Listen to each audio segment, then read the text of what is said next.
grave threat a high crime? Ito ay debatable. It could go either way. So, the decision of the impeachment court senator judges importante kasi wala pa sa pagkakaalam ko, no?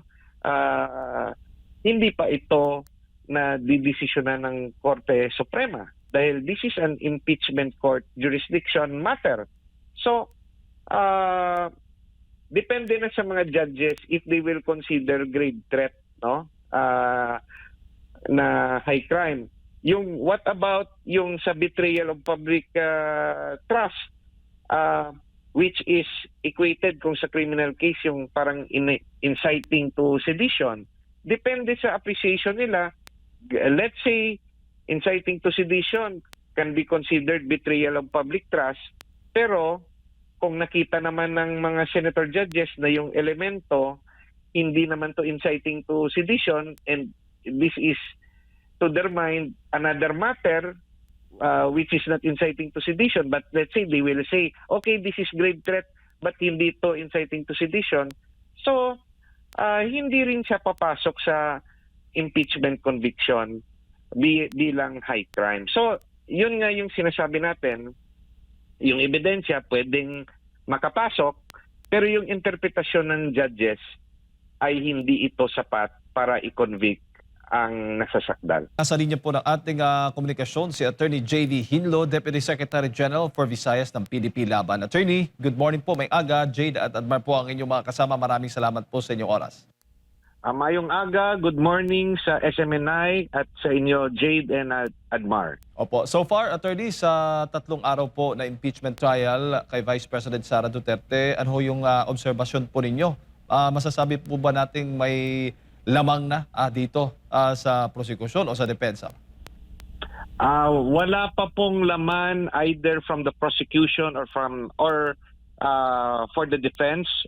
Sa tingin ko po patas po ang yung pag-handle ni Senator Chis Escudero sa proceeding, kaya po yung importante mabibigyan ng pagkakataon yung dalawang panig na makapagbigay ng kanilang panig tungkol sa issue ng impeachment. Opo. Kaugnay ng issue ng grave threats, yung Article 4, ano ho yung mahalagang punto na inyo pong nakita at nakuha doon sa mula po doon sa direct exam at saka dito sa cross-examination po ng both prosecution at depensa? Nakita po natin bilang publiko kung paano po magsagutan ang prosecution at yung defense counsel. Dito po natin makikita na ito yung nangyayari sa loob ng korte. Marami pong objection, meron pong mga manifestation, meron pong motion, merong challenge. Sa ordinaryong mamamayan na hindi abogado, minsan nakaka-frustrate na bakit pinipigilan na masabi ng witness ang katanungan. Bakit stricto na hindi pwede yung answerable by yes or no, no? During nung time nung prosecution, at bakit ito'y allowed nung time ng defense, no? Yung rason po dahil po may rules tayo sa paghahain ng testimonya ng ating witness. Gaya po ng tinatawag nating leading question. Yung leading question is a question na answerable by yes or no. Ito po ay allowed during direct testimony. So leading questions are allowed during cross-examination. But leading question na answerable by yes or no ay hindi allowed during direct testimony. That's why kung magtatanong yung prosecution ng question na answerable by yes or no, duty o trabaho ng defense counsel na mag-object kasi it is a leading question. Nung panahon naman ng defense counsel na magpresenta, let's say na magtanong, no, during cross-examination, pwede na siyang magtanong ng yes or no. That's why sinasabi niya sa witness, you may only answer by yes or no. Nagsasabing witness, can I explain? Sabi ng defense counsel, you may not. Pero nandyan po si Senator Escudero bilang presiding officer, siya po yung kumakatawan sa senator judges, sinasabi niya, the witness may answer how he wants to explain his answer. So, but the witness has to answer first, either yes or no, then he can explain. So, sa aking pananaw, medyo patas naman po ang paghandle ng presiding judge dito sa impeachment proceeding.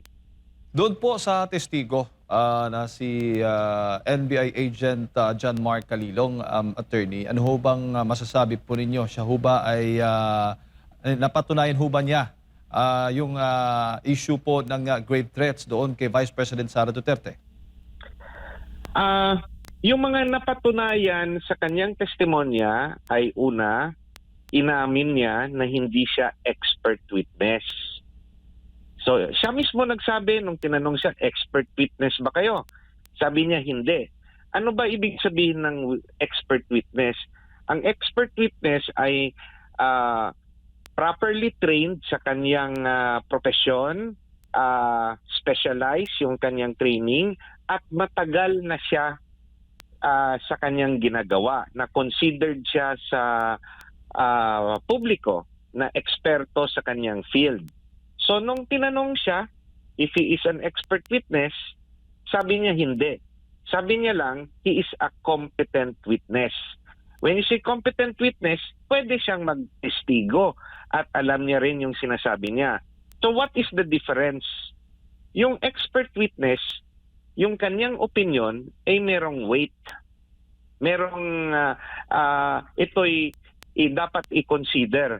Pero kung competent witness ka lang, allowed ka to testify, pero yung testimony, opinion mo lang yun.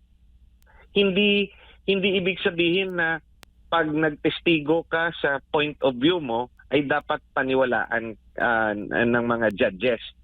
Ano mo lang yun? Opinion mo lang yun. So, yun yung sa kanyang testimonya, yung opinion ni Senior Agent Calilong ay katulad rin ng opinion ninyo, Jade and Admar, at opinion ni Attorney Hinlo.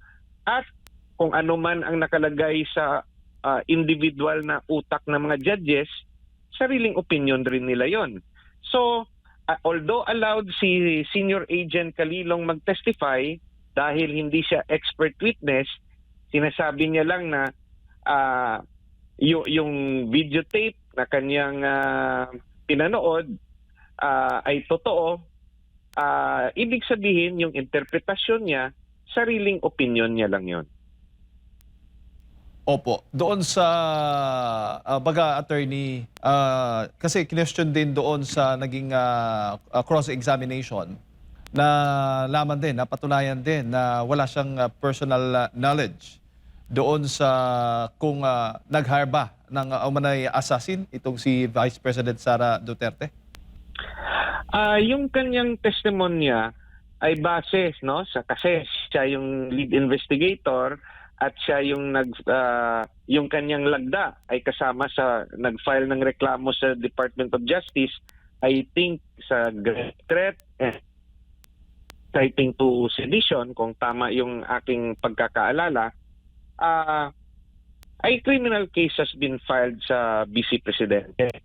So, yung elemento base sa opisina ng NBI sa kanilang paniwala ay sapat para maiahin yung kaso. Pero wala pa namang trial. In fact, wala pa namang sagot ang DOJ kung iaakyat ang kaso sa korte. So, nagte-testify lang si Senior Agent Calilong sa kanyang ginawa. But as to whether or not yung kanyang opinion sa pagpapanood niya ng video na yan ay sapat para makakonvict kay VP Sara sa korte, ibang bagay yon. Kasi yung mag-i-interpret naman doon ay yung mga West natin. Now, isa yung napansin ko, no? Binigyan ng trabaho si Senior Agent Calilong para mag-imbestiga, being part ng NBI. At dahil yung NBI sa batas, no, ng Republic Act 10867 noong June 23, 2016, nagsasabi na isa sa primary jurisdiction ng NBI ay mag-imbestiga, no, ng pagbabanta sa katauhan ng Presidente, Vice Presidente, Senate President, Speaker of the House, at Chief Justice of the Supreme Court. Trabaho lang ng NBI na mag-imbestiga. Pero as to whether or not, no, the investigation is proper, dapat tanungin natin, no, yung NBI. NBI, sa inyong pag-imbestiga ba, yung nakipag-usap ba kayo sa intelligence community ng gobyerno? Nakipag-usap ba kayo sa military intelligence, sa Philippine National Police? Nakipag-usap ba kayo sa NICA, sa National Intelligence, no? Nakipag-usap ba kayo sa mga witnesses? May witness ba kayo? Nakipag-usap ba kayo? Kasi sabi nyo, may grave threat. Although may karapatan kayo mag-imbestiga, kinausap nyo ba yung mga alleged victim, no, ng threat? Sino yon? Si Pangulong Marcos, si First Lady, no, Lisa Araneta Marcos, at si former Speaker Martin Romualdez. Kinausap nyo ba sila at tinanong kung ano yung naramdaman nila sa sinabi ni VP Sara? Bakit importante yon? Dahil yung iba, gaya tayo, pag may sinabi kontra sa atin, yung iba sa atin, yung resulta, natatakot, kinakabahan dahil feeling natin trineten tayo. Yung iba naman, kapit-balikat lang kasi yung interpretasyon ay wala yan. Joke lang yan. O yung iba, masasabi, wala yan kasi wala naman akong kinakatakutan. Bugso ng damdamin lang yan. Yan yung katanungan na kulang sa investigasyon ni Senior Agent Calilong. Dahil dapat para makompleto ang kanyang investigasyon sa grave threat, dapat tinanong niya si Pangulong Marcos, si First Lady Lisa Marcos, at si former Speaker Romualdez kung ano yung naging resulta ng sinabi ni VP Sara sa kanila in public at kung ano yung kanilang nararamdaman. Kasi opinion niya na threat yun, malay natin sa pag-iisip ng tatlo ay hindi naman threat para sa kanila.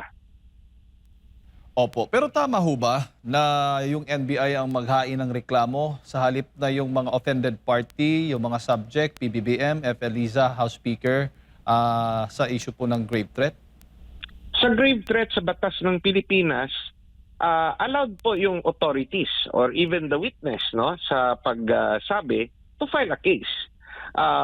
But it doesn't mean na kung allowed sila to file a case ay mako-convict yung nagsalita. Kasi sabi nga natin, sabi ko nga, ano yung epekto ng sinabi doon sa alleged victim? Kulang yung investigasyon. Hindi mo man lang tinanong kung ano yung pakiramdam nila. Paano mo masabi na yung interpretasyon ng alleged victim ay natakot sila o talagang siniseryoso nila?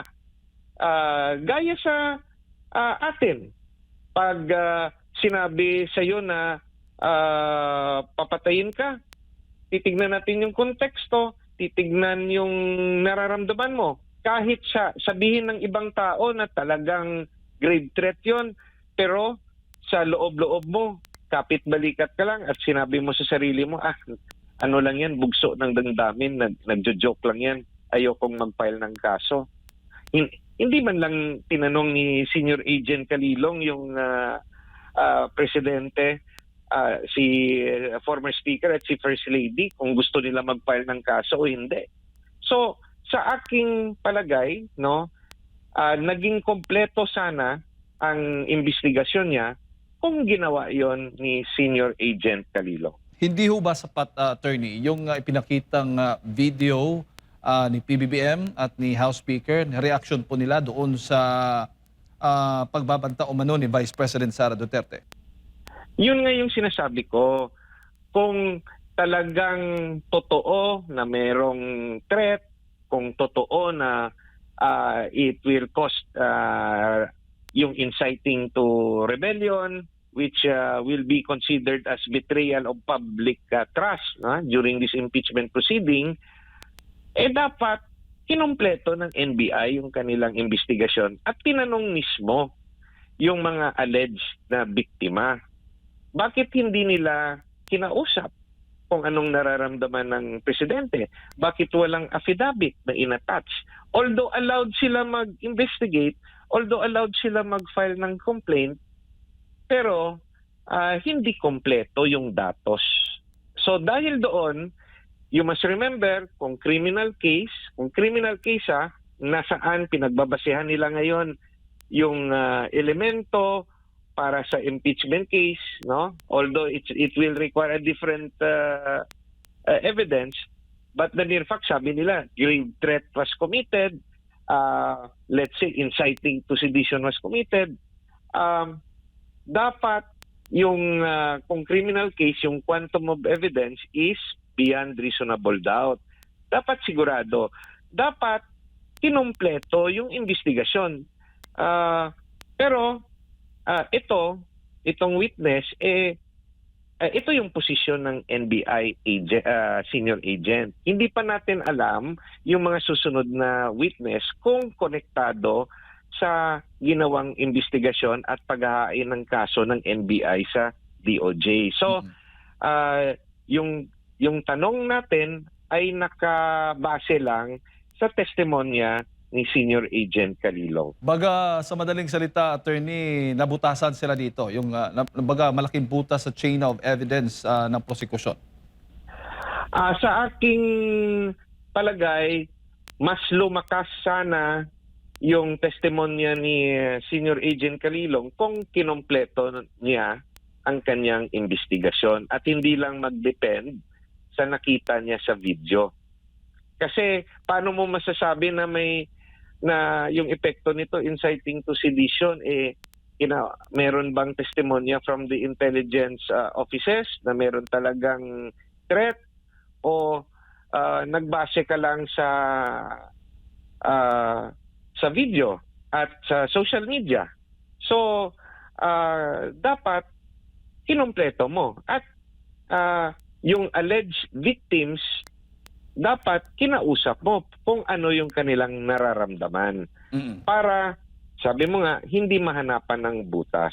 At nabanggit mo na pinagbasehan niya yung video, mismo siya ay kinumpirma o inamin na wala po siyang personal na kaalaman na bago po nagkaroon ng live stream at mismo hindi niya rin napanood mismo yung live stream. So after pa napanood. So, gaano ho yan? From open source, yung term niya, kinuha niya from open source sa publiko.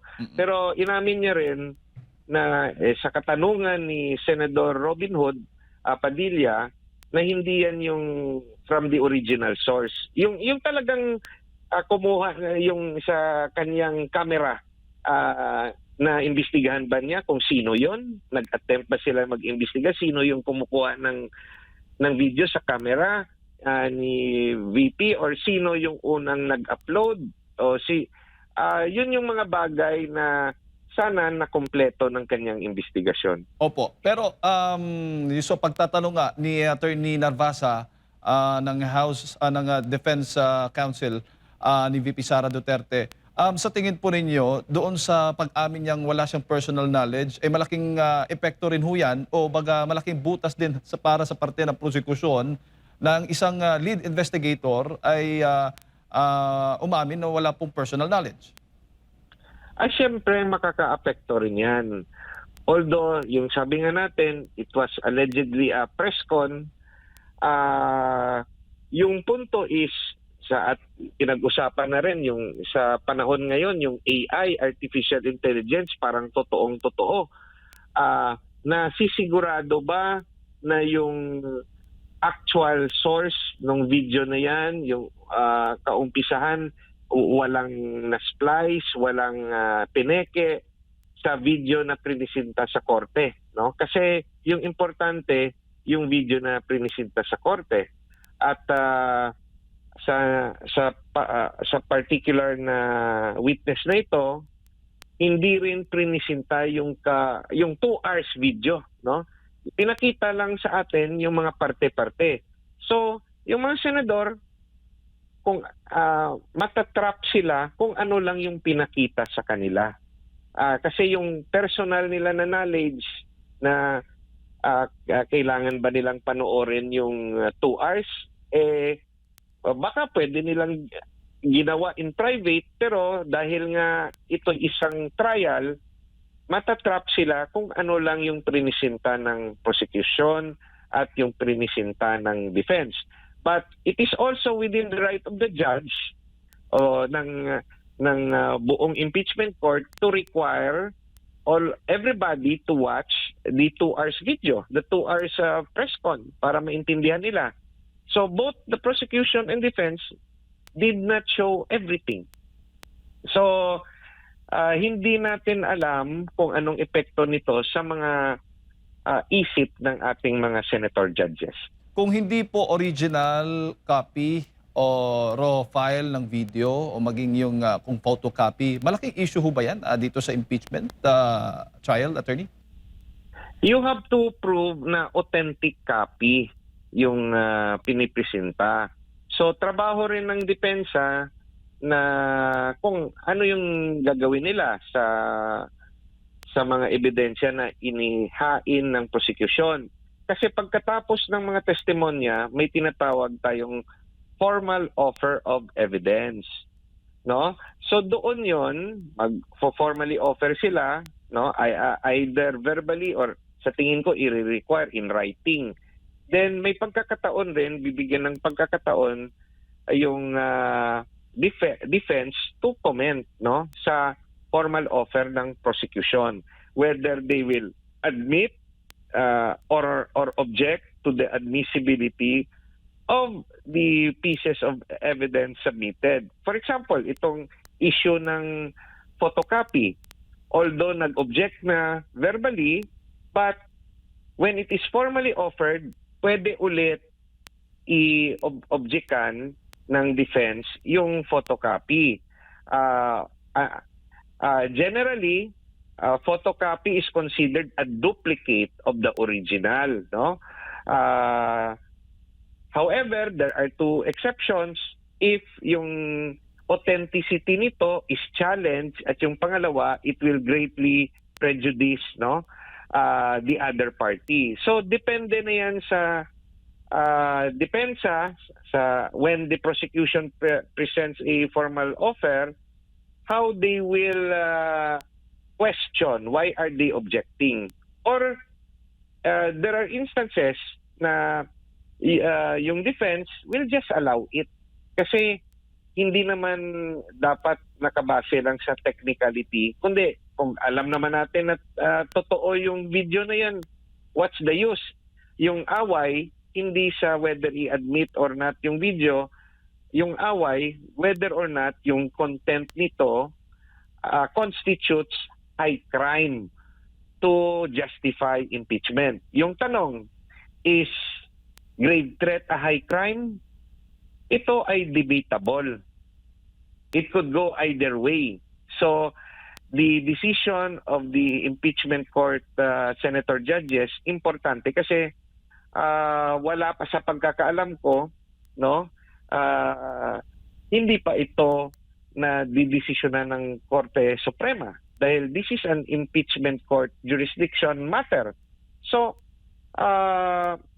depende na sa mga judges if they will consider grave threat, no? Na high crime. Yung what about yung sa betrayal of public trust, which is equated kung sa criminal case yung parang inciting to sedition. depende sa appreciation nila.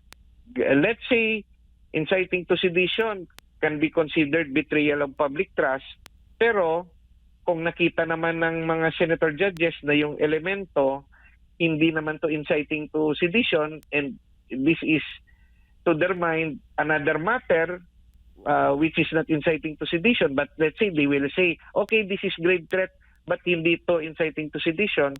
So, hindi rin siya papasok sa impeachment conviction bilang high crime. So, yun nga yung sinasabi natin, yung ebidensya pwedeng makapasok, pero yung interpretasyon ng judges ay hindi ito sapat para i-convict ang nasasakdal.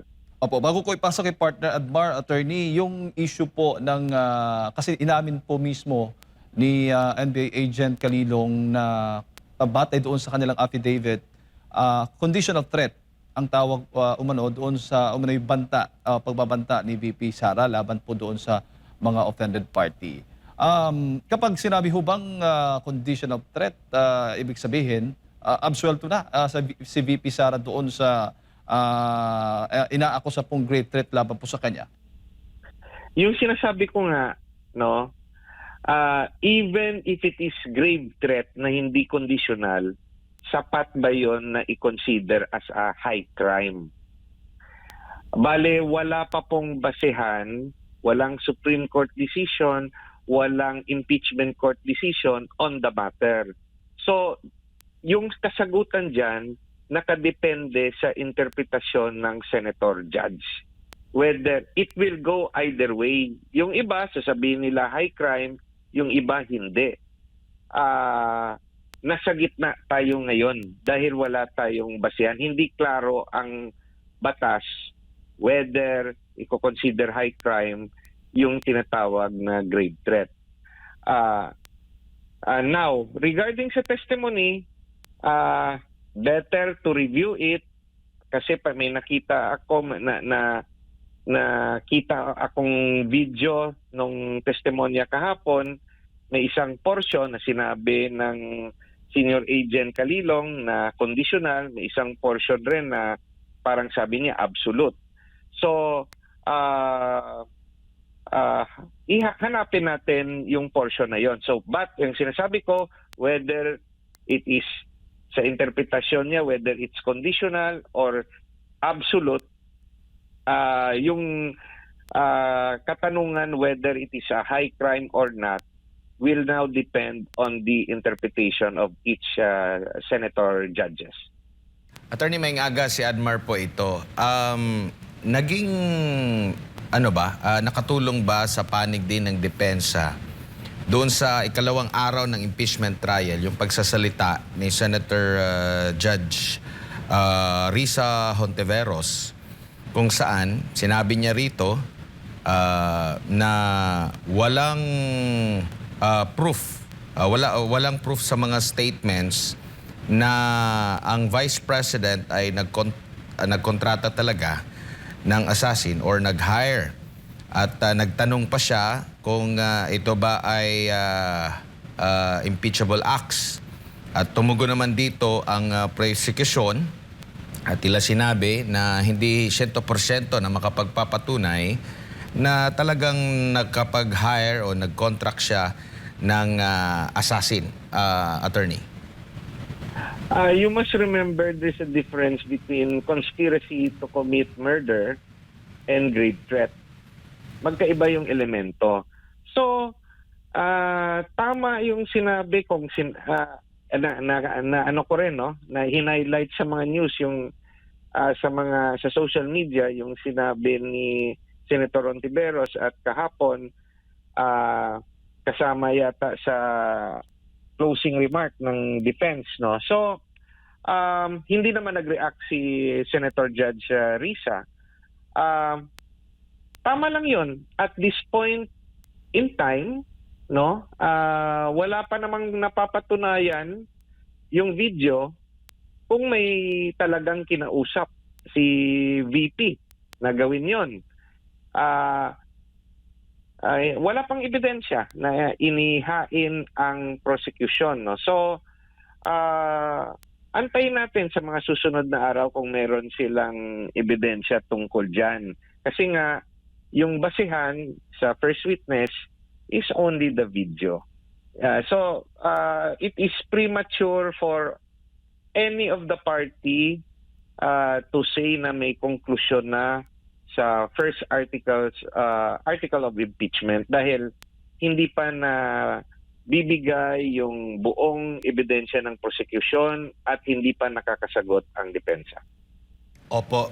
Dito naman po sa pag-question na yung threat lang, sinasabing threat laban sa Pangulo ang na-highlight. How about doon naman sa threat dito kay Vice President Sara Duterte at bilang NBI, bilang otoridad ng Pilipinas, hindi lang naman siguro iisang panig lang yung kanyang iimbestigahan. Nakita niyo rin po ba or batay sa testimonya kahapon na naging malaliman din ang kanyang pag-imbestiga, kasing bigat doon sa pag-imbestiga niya sa sinasabing banta laban sa Pangulo?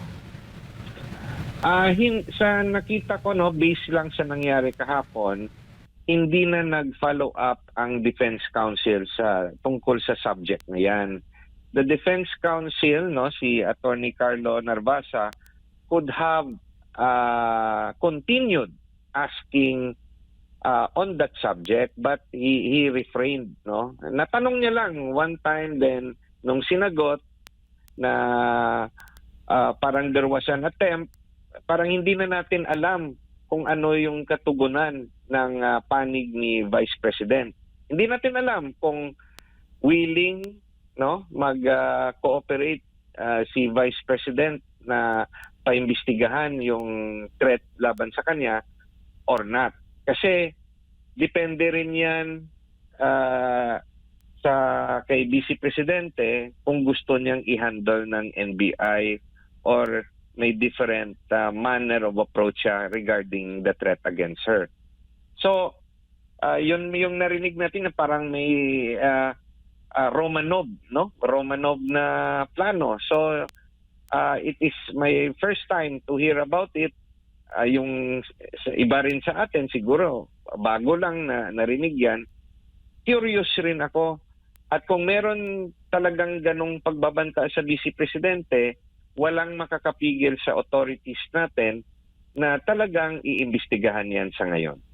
Opo, at nabigyang diin din ito, no, nung magsalita rin si Senator Judge Alan Peter Cayetano sa maaring maging role din ng talaga ng authority na sa lahat, no.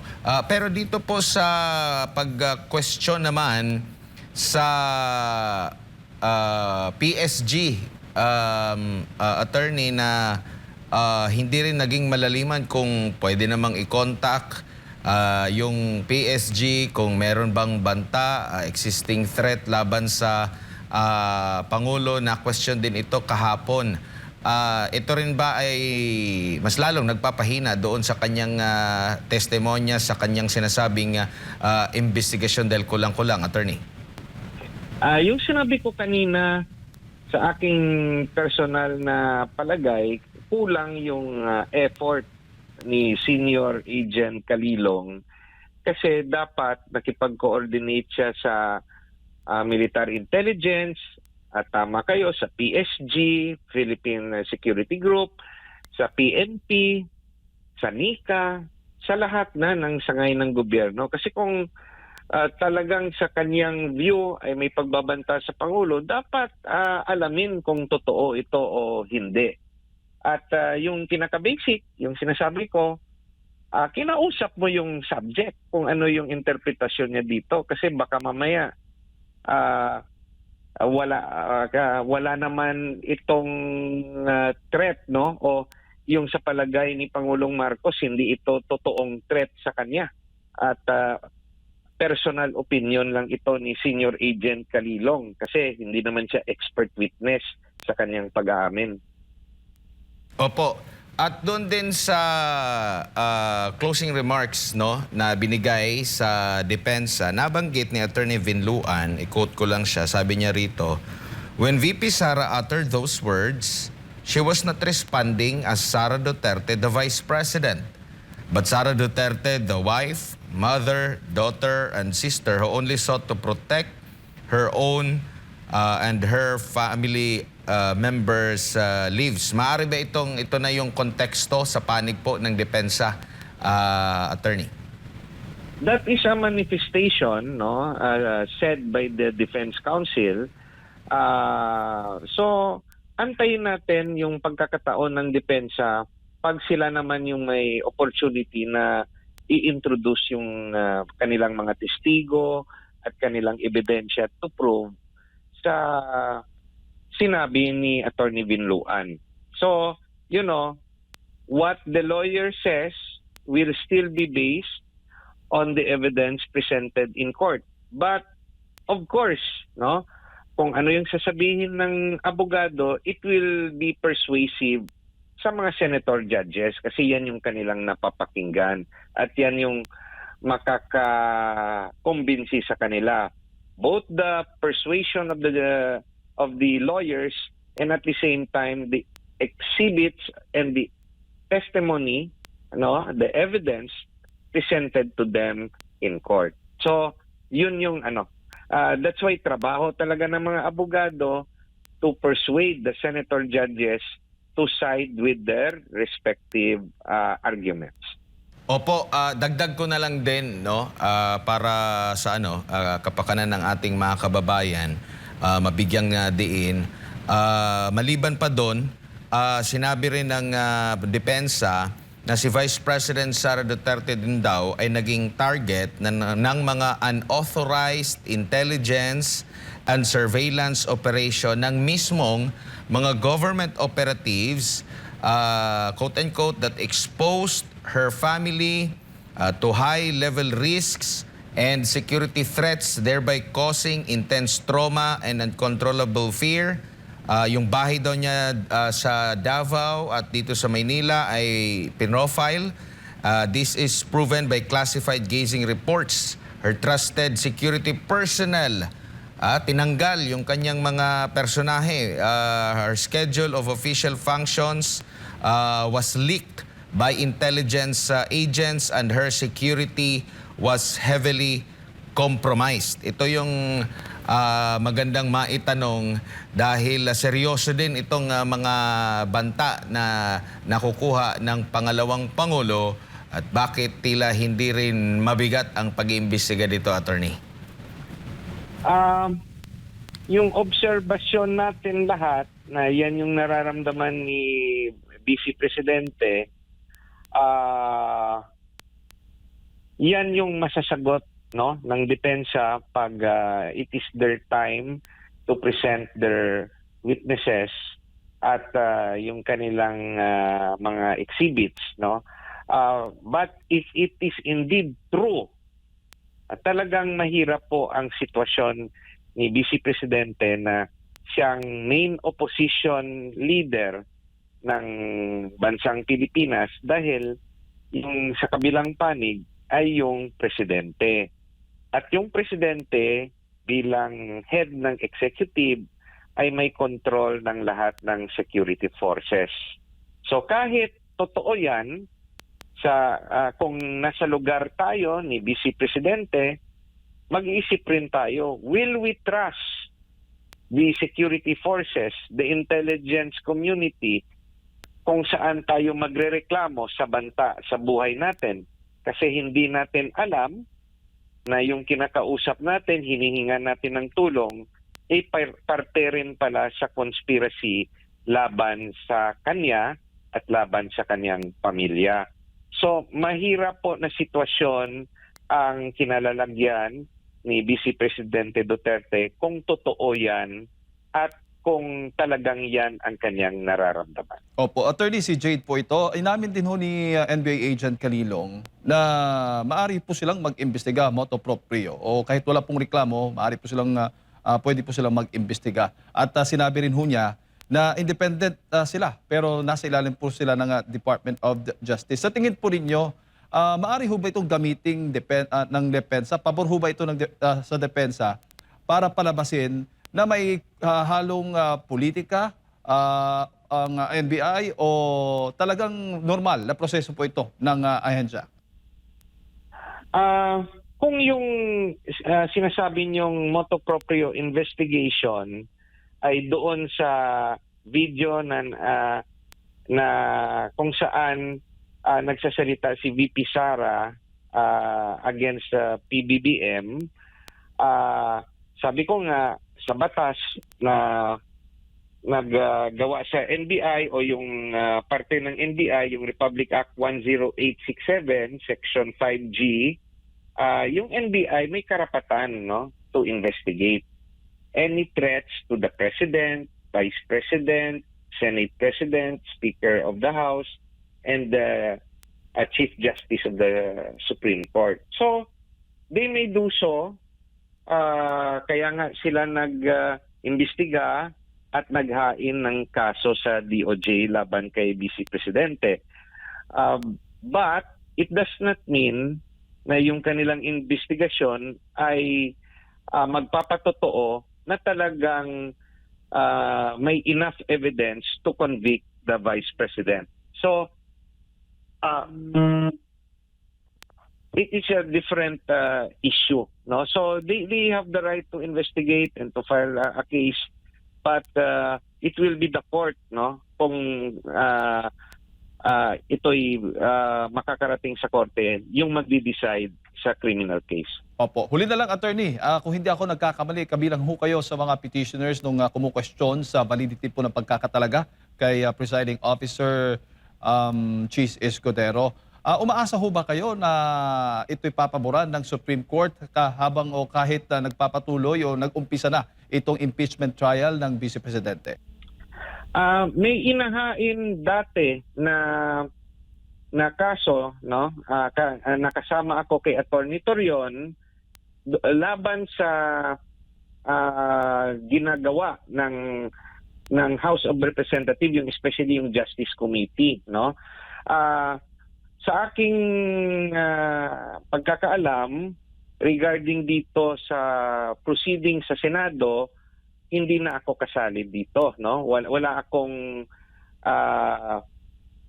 let's say partisipasyon sa pagkokontra, no, dito sa kay Senator Chis Escudero to be voted as Senate President. Yung naalala ko na may partisipasyon ako, na may pinirmahan ako, ay doon sa act ng House Justice Committee. So, but let's say yung sa issue, no, ng whether or not proper yung pagtatalaga kay Senator Chis Escudero as presiding officer, nagsalita na po yung buong Senado at bilang impeachment court, sabi nila legal, no, pinagbotohan nila, nanalo yung mas nakakarami. Sa kanilang palagay, legal yung pagtatalaga kay Senator Chis, no. Umaamin rin yun, sabi rin ni Senator Chis, no, na yung kailangang boto 16 votes to convict at 2/3. So whatever happens, no, the only body that can question or invalidate all this proceeding is the Supreme Court. So karapatan naman ng mga Pilipino, no, if they have interest to this case, if they are, let's say, recognized by the court, for the Supreme Court to decide on the matter. But it is also possible na hindi to aaksyonan ng Korte Suprema at aantayin yung resulta ng Senate proceeding at sasabihin sa huli na moot and academic. Kasi so far, yung nakikita sa publiko at hindi rin natin siguro may ipagkakait na yung mga miyembro ng Korte Suprema, hindi naman sila makakatago sa lahat na nangyayari sa Pilipinas. For as long na tayo, no, nakikita natin that there is fairness in the proceeding, yun yung siguro mas importante. whether or not the proceeding is attended with fairness and due process. As to whether it will be Senator Win Gatchalian who will preside, yung problema, hindi siya abogado. Kaya niya ba yung ginagawa ni Senator Chis? On the other hand, Senator Chis is a lawyer, and so far, per my personal opinion, he's trying to balance both the prosecution and the defense. Imagine an impeachment trial handled by a non-lawyer. Baka yung labas niyan problematic for everybody.